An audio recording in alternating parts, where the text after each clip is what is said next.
Muito bem-vindos a mais um vídeo. Aqui é uma análise de carona. Eu sou caroneiro e assim, como eu já falei em outro vídeo, eu gosto muito dos artigos do Instituto Mises, mas dessa vez eu não vou comentar um artigo, vou comentar um comentário que foi usado como resposta para uma pergunta que eu achei sinceramente uma aula de economia básica e vou passar aqui para vocês as coisas. O, quem respondeu a pergunta é assim: o que é mal investimentos e sobre investimentos? Né? E o Leandro, que é um dos editores do Instituto Mises, acabou respondendo à pessoa assim, ó: mal investimentos são investimentos errôneos. Quando o Banco Central reduz artificialmente os juros, ele faz com que aqueles investimentos que antes não eram atraentes repentinamente se tornem promissores. Quando os juros dos empréstimos bancários são reduzidos, aqueles projetos de longo prazo que antes eram inviáveis tornam-se agora, exatamente por causa dos juros mais baixos, aparentemente viáveis. É que projetos de longo prazo precisam de uma certeza muito grande que você vai ter retorno, né? E se os juros abaixa, essa tua certeza fica mais alta, porque você vai pagar menos dinheiro no investimento do que normalmente você pagaria, né? Então, aqueles projetos de longo prazo, como por exemplo, empreendimentos imobiliários, construção de shoppings, fabricação de grandes máquinas e ampliação da capacidade produtiva de indústrias, e até mesmo construção de aeroportos, portos, né, ferrovias, são aqueles que demandam mais capital e mais investimentos vultosos. O que antes parecia caro, agora repentinamente, por causa da mudança dos juros, pareceu muito mais acessível. Consequentemente, vários projetos e empreendimentos de longo prazo que antes da expansão do crédito se mostravam desvantajosos se tornam agora, por causa da queda dos juros, aparentemente muito lucrativos.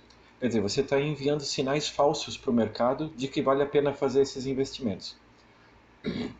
Esse novo dinheiro criado pelo Banco Central e injetado na economia por causa do sistema bancário, via concessão de empréstimos, faz empreendedores pensarem que pessoas pouparam dinheiro, reduzindo seu consumo e desta forma liberando capital para a economia. Quer dizer, as pessoas acham que tem muito mais dinheiro disponível do que tem de verdade. No entanto, a realidade é que não houve nenhum aumento de poupança e nenhum aumento em bens de capital. Houve apenas criação de moeda do nada e manipulação de juros. Só que em algum momento, inevitavelmente, preços e custos começarão a subir, porque as pessoas já deram entrada em todos aqueles investimentos, né? E o dinheiro continua brotando, então os valores das coisas sobem. Então, consequentemente, os juros bancários também subirão. Se os bancos não subirem os juros, receberão de volta uma moeda valendo muito menos do que quando emprestaram. Nesse ponto, com a subida dos juros, a expansão do crédito é interrompida ou fortemente reduzida. Os juros de longo prazo sobem, a expansão monetária desacelera, a renda e a demanda param de crescer, e os investimentos se comprovam sem sustentação, pois não havia poupança real lastreando. Quer dizer, era um mau investimento, só que foi disfarçado de bom investimento por causa da queda de juros. O mercado inevitavelmente irá impor o desejo dos consumidores e todos estes empreendimentos que até então pareciam lucrativos se revelarão um grande desperdício.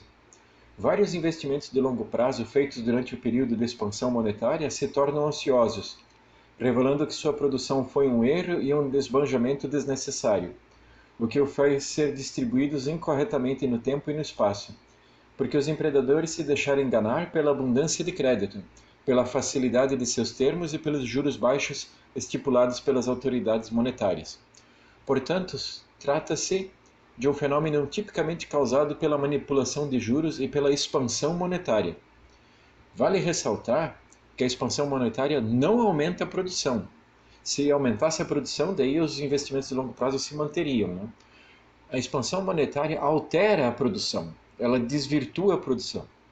Ela retira recursos de determinados setores e os redireciona para outros setores. E daí vem todos os investimentos errôneos e insustentáveis, os mal investimentos. E daí que vem os ciclos econômicos.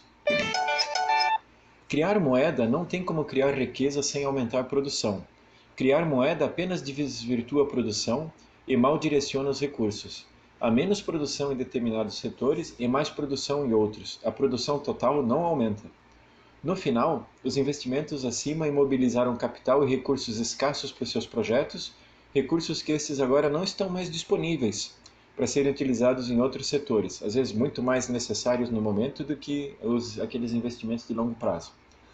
No momento, a economia está bem agora com menos capital e menos recursos escassos disponíveis, pois boa parte foi imobilizada em empreendimentos insustentáveis no longo prazo.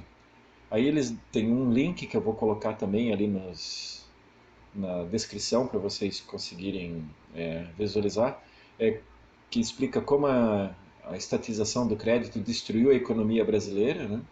Já sobre investimentos, ou overinvestments, significam investimentos excessivos, o que por definição é impossível de ocorrer num mundo de recursos escassos.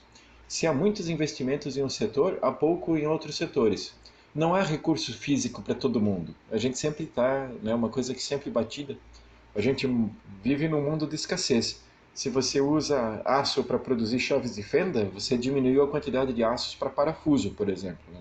Você vai ter que produzir mais aço para dar conta de tudo, e isso demanda tempo, né? Demanda tempo e demanda investimento. De novo, não existe e nem pode existir excesso de investimento, pois vivemos em um mundo de escassez. Existem apenas investimentos errados, induzidos por manipulação nos juros e na oferta monetária, os quais têm que ser liquidados posteriormente, que é quando ocorre a recessão. Aí você tem que tirar dinheiro da economia para pagar o empréstimo de um investimento mal feito. Os investimentos que deviam ter sido feitos em A acabaram sendo feitos em B, e o A ficou sem o investimento, né? Se o problema fosse de investimentos em excesso, então isso seria uma bênção, pois estaríamos vivendo na fartura. Bom, eu vou deixar o link aqui mencionado, né? Isso aí foi uma coisa que eu achei muito legal da parte do Leandro, né?